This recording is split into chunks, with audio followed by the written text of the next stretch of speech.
ഉൽപ്പത്തിയുടെ പുസ്തകം 1-ാം അധ്യായം. ദൈവം പ്രപഞ്ചത്തെ സൃഷ്ടിക്കുന്നു. ആദിയിൽ ദൈവം ആകാശവും ഭൂമിയും സൃഷ്ടിച്ചു. ഭൂമി രൂപരഹിതവും ശൂന്യവുമായിരുന്നു. ആഴത്തിനു മുകളിൽ അന്ധകാരം വ്യാപിച്ചിരുന്നു. ദൈവത്തിൻ്റെ ചൈതന്യം വെള്ളത്തിനു മീതെ ചലിച്ചുകൊണ്ടിരുന്നു. ദൈവം അരുൾ ചെയ്തു, വെളിച്ചമുണ്ടാകട്ടെ. വെളിച്ചമുണ്ടായി. വെളിച്ചം നല്ലതെന്ന് ദൈവം കണ്ടു. അവിടുന്ന് വെളിച്ചത്തെ ഇരുളിൽ നിന്ന് വേർതിരിച്ചു. വെളിച്ചത്തിന് പകലെന്നും ഇരുളിന് രാത്രിയെന്നും പേരിട്ടു. സന്ധ്യയായി പ്രഭാതമായി 1-ാം ദിവസം. ദൈവം വീണ്ടും അരുൾ ചെയ്തു, ജലമധ്യത്തിൽ ഒരു വിതാനമുണ്ടാകട്ടെ. അത് ജലത്തെ രണ്ടായി തിരിക്കട്ടെ. ദൈവം വിതാനമുണ്ടാക്കുകയും അതിന് താഴെയുള്ള ജലത്തെ മുകളിലുള്ള ജലത്തിൽ നിന്ന് വേർതിരിക്കുകയും ചെയ്തു. അപ്രകാരം സംഭവിച്ചു. വിതാനത്തിന് അവിടുന്ന് ആകാശമെന്ന് പേരിട്ടു. സന്ധ്യയായി പ്രഭാതമായി 2-ാം ദിവസം. ദൈവം വീണ്ടും അരുൾ ചെയ്തു, ആകാശത്തിന് കീഴിലുള്ള വെള്ളമെല്ലാം ഒരിടത്ത് ഒരുമിച്ച് കൂടട്ടെ. കര പ്രത്യക്ഷപ്പെടട്ടെ.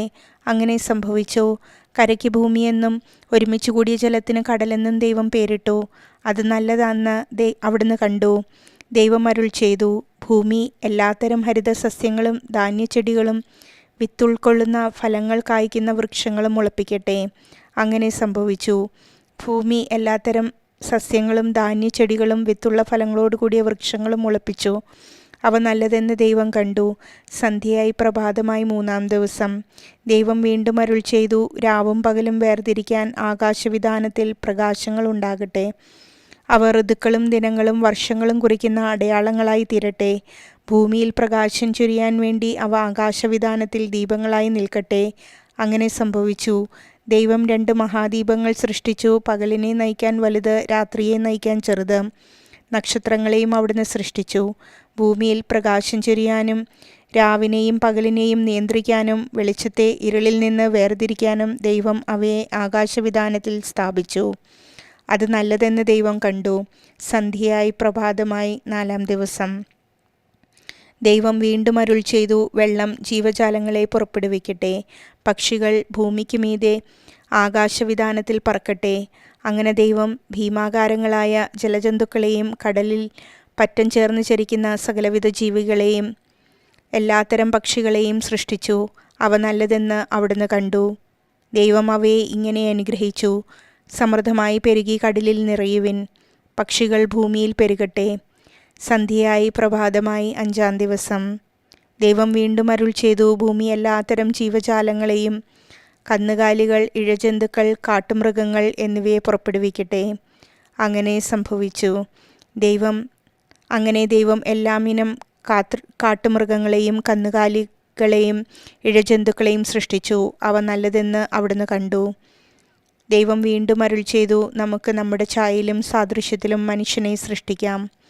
അവർക്ക് കടലിലെ മത്സ്യങ്ങളുടെയും ആകാശത്തിലെ പറവകളുടെയും നാൽക്കാലികളുടെയും ഭൂമി മുഴുവൻ്റെയും ഭൂമിയിൽ ഇഴയുന്ന സർവ്വജീവികളുടെയും മേൽ ആധിപത്യമുണ്ടായിരിക്കട്ടെ.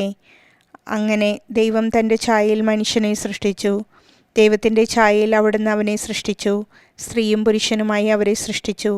ദൈവം അവരെ ഇങ്ങനെ അനുഗ്രഹിച്ചു, സന്താനപുഷ്ടിയുള്ളവരായി പെരുകുവിൻ. ഭൂമിയിൽ നിറഞ്ഞ് അതിനെ കീഴടക്കുവിൻ. കടലിലെ മത്സ്യങ്ങളുടെയും ആകാശത്തിലെ പറവകളുടെയും ഭൂമിയിൽ ചരിക്കുന്ന സകല ജീവികളുടെയും മേൽ നിങ്ങൾക്ക് ആധിപത്യമുണ്ടായിരിക്കട്ടെ.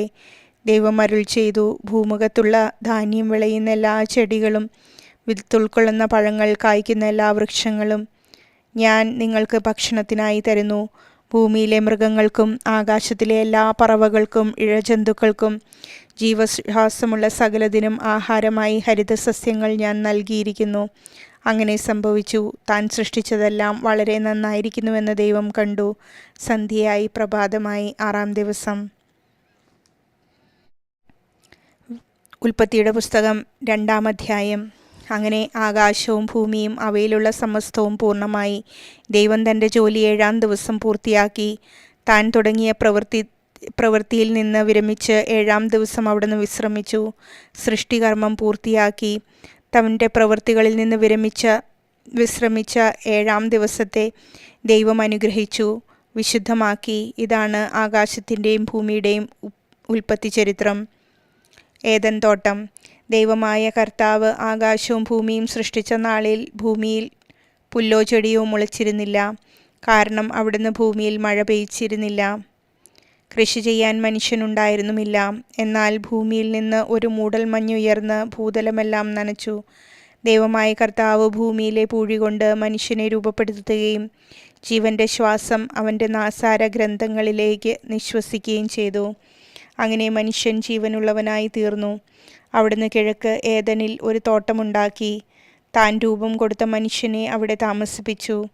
കാഴ്ചയ്ക്ക് കൗതുകവും ഭക്ഷിക്കാൻ സ്വാദുമുള്ള പഴങ്ങൾ കായ്ക്കുന്ന എല്ലാത്തരം വൃക്ഷങ്ങളും അവിടുന്ന് മണ്ണിൽ നിന്ന് പുറപ്പെടുവിച്ചു. ജീവന്റെ വൃക്ഷവും നന്മതിന്മകളെക്കുറിച്ച് അറിവിൻ്റെ വൃക്ഷവും തോട്ടത്തിൻ്റെ നടുവിൽ അവിടുന്ന് വളർത്തി. തോട്ടം നനയ്ക്കാൻ ഏദനിൽ നിന്ന് ഒരു നദി പുറപ്പെട്ടു. അവിടെ വെച്ച് അത് 4 കൈവഴികളിലായി പിരിഞ്ഞു. ഒന്നാമത്തേതിൻ്റെ പേർ പിഷോൺ. അത് സ്വർണത്തിൻ്റെ നാടായ ഹവില മുഴുവൻ ചുറ്റിയൊഴുകുന്നു. ആ നാട്ടിലെ സ്വർണം മേൽത്തരമാണ്. അവിടെ സുഗന്ധദ്രവ്യങ്ങളും പവിഴക്കല്ലുകളുമുണ്ട്. രണ്ടാമത്തെ നദിയുടെ പേര് ഗിഹോൺ. അത് കുഷ് എന്ന നാടിനെ ചുറ്റിയൊഴുകുന്നു. മൂന്നാമത്തെ നദിയുടെ പേര് ടൈഗ്രിസ്. അത് അസീറിയയുടെ കിഴക്ക് ഭാഗത്തുകൂടി ഒഴുകുന്നു. നാലാമത്തെ നദി യൂഫ്രട്ടീസ്. ഏദൻ തോട്ടം കൃഷി ചെയ്യാനും സംരക്ഷിക്കാനും ദൈവമായ കർത്താവ് മനുഷ്യനെ അവിടെയാക്കി. അവിടുന്ന് അവനോട് കൽപ്പിച്ചു, തോട്ടത്തിലെ എല്ലാ വൃക്ഷങ്ങളുടെയും ഫലം ഭക്ഷിച്ചു കൊള്ളുക. എന്നാൽ നന്മ തിന്മകളെക്കുറിച്ചുള്ള അറിവിൻ്റെ വൃക്ഷത്തിലെ ഫലം നീ തിന്നരുത്. തിന്നുന്ന ദിവസം നീ മരിക്കും. ദൈവമായ കർത്താവ് അരുൾ ചെയ്തു, മനുഷ്യൻ ഏകനായിരിക്കുന്നത് നന്നല്ല. അവന് ചേർന്ന ഇണയെ ഞാൻ നൽകും. ദൈവമായ കർത്താവ് ഭൂമിയിലെ സകല മൃഗങ്ങളെയും ആകാശത്തിലെ സകല പക്ഷികളെയും മണ്ണിൽ നിന്ന് രൂപപ്പെടുത്തി. അവയ്ക്ക് മനുഷ്യൻ എന്ത് പേരിടുമെന്നറിയാൻ അവിടുന്ന് അവയെ അവൻ്റെ മുൻപിൽ കൊണ്ടുവന്നു. മനുഷ്യൻ വിളിച്ചത് അവയ്ക്ക് പേരായി തീർന്നു. എല്ലാ കന്നുകാലികൾക്കും ആകാശത്തിലെ പറവകൾക്കും വയലിലെ മൃഗങ്ങൾക്കും അവൻ പേരിട്ടു. എന്നാൽ തനിക്കിണങ്ങിയ തുണയെ കണ്ടില്ല. അതുകൊണ്ട് ദൈവമായ കർത്താവ് മനുഷ്യനെ ഗാഢനിദ്രയിലാഴ്ത്തി. ഉറങ്ങിക്കിടന്ന അവൻ്റെ വാരിയെല്ലുകളിൽ ഒന്ന് എടുത്തതിനു ശേഷം അവിടം മാംസം കൊണ്ട് മൂടി. മനുഷ്യനിൽ നിന്ന് എടുത്ത വാരിയെല്ലുകൊണ്ട് അവിടുന്ന് ഒരു സ്ത്രീക്ക് രൂപം കൊടുത്തു. അവളെ അവൻ്റെ മുൻപിൽ കൊണ്ടുവന്നു. അപ്പോൾ അവൻ പറഞ്ഞു, ഒടുവിലിതാ എൻ്റെ അസ്ഥിയിൽ നിന്നുള്ള അസ്ഥിയും മാംസത്തിൽ നിന്നുള്ള മാംസവും. നരനിൽ നിന്ന് എടുക്കപ്പെട്ടതുകൊണ്ട് നാരിയെന്ന് ഇവൾ വിളിക്കപ്പെടും. അതിനാൽ പുരുഷൻ മാതാപിതാക്കളെ വിട്ട് ഭാര്യയോട് ചേരും. അവർ ഒറ്റ ശരീരമായി തീരും. പുരുഷനും അവൻ്റെ ഭാര്യയും നഗ്നരായിരുന്നു. എങ്കിലും അവർക്ക് ലജ്ജ തോന്നിയിരുന്നില്ല. പ്രപഞ്ചവും നിയമവും ദൈവമഹത്വം ഉദ്ഘോഷിക്കുന്നു. ആകാശം ദൈവത്തിൻ്റെ മഹത്വം പ്രഘോഷിക്കുന്നു. വാനവിതാനം അവിടുത്തെ കരവേലയെ വിളംബരം ചെയ്യുന്നു. പകൽ പകലിനോട് അവിരാമം സംസാരിക്കുന്നു. രാത്രി രാത്രിക്ക് വിജ്ഞാനം പകരുന്നു. ഭാഷണമില്ല, വാക്കുകളില്ല, ശബ്ദം പോലും കേൾക്കാനില്ല. എന്നിട്ടും അവയുടെ സ്വരം ഭൂമിയിലെങ്ങും വ്യാപിക്കുന്നു. അവയുടെ വാക്കുകൾ ലോകത്തിൻ്റെ അതിർത്തിയോളം എത്തുന്നു. അവിടെ സൂര്യന് ഒരു കൂടാരം അവിടുന്ന് നിർമ്മിച്ചിരിക്കുന്നു. മണവറയിൽ നിന്ന് മണവാളൻ എന്ന പോലെ സൂര്യൻ അതിൽ നിന്ന് പുറത്തു വരുന്നു.